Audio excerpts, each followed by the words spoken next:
Betsaléel, Oholiab et tous les hommes habiles, en qui Yahweh avait mis de la sagesse et de l'intelligence pour savoir et pour faire, exécutèrent les ouvrages destinés au service du sanctuaire, selon tout ce que Yahweh avait ordonné.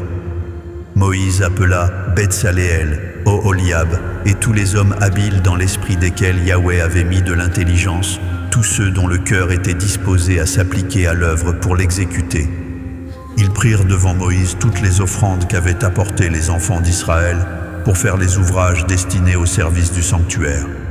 Chaque matin, on apportait encore à Moïse des offrandes volontaires. Alors tous les hommes habiles, occupés à tous les travaux du sanctuaire, quittèrent chacun l'ouvrage qu'ils faisaient et vinrent dire à Moïse: « Le peuple apporte beaucoup plus qu'il ne faut pour exécuter les ouvrages que Yahweh a ordonné de faire. » Moïse fit publier dans le camp que personne, homme ou femme, ne s'occupa plus d'offrandes pour le sanctuaire. On empêcha ainsi le peuple d'en apporter. Les objets préparés suffisaient, et au-delà, pour tous les ouvrages à faire. Tous les hommes habiles qui travaillèrent à l'œuvre firent le tabernacle avec 10 tapis de fin lin retors et de fil bleu, pourpre et cramoisi.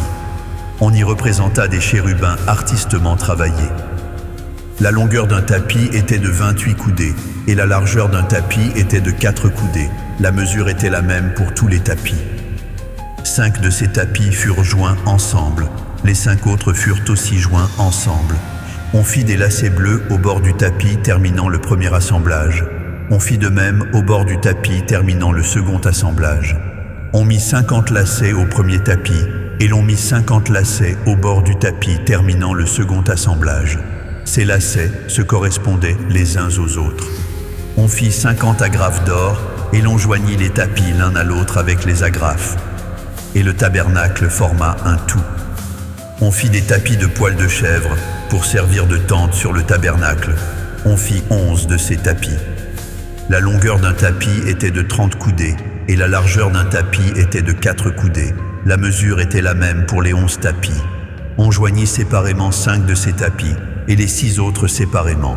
On mit 50 lacets au bord du tapis terminant un assemblage et l'on mit 50 lacets au bord du tapis du second assemblage.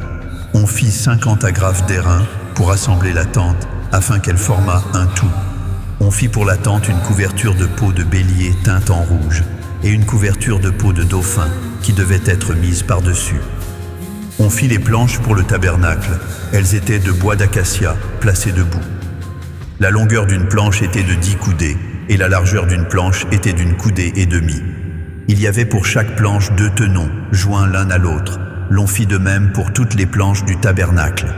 On fit 20 planches pour le tabernacle, du côté du midi. On mit 40 bases d'argent sous les 20 planches, 2 bases sous chaque planche pour ces 2 tenons. On fit 20 planches pour le second côté du tabernacle, le côté du nord, et leurs 40 bases d'argent, 2 bases sous chaque planche. On fit 6 planches pour le fond du tabernacle, du côté de l'Occident. On fit 2 planches pour les angles du tabernacle dans le fond. Elles étaient doubles depuis le bas et bien liées à leur sommet par un anneau. On fit de même pour toutes aux 2 angles. Il y avait ainsi 8 planches avec leurs bases d'argent, soit 16 bases, 2 bases sous chaque planche.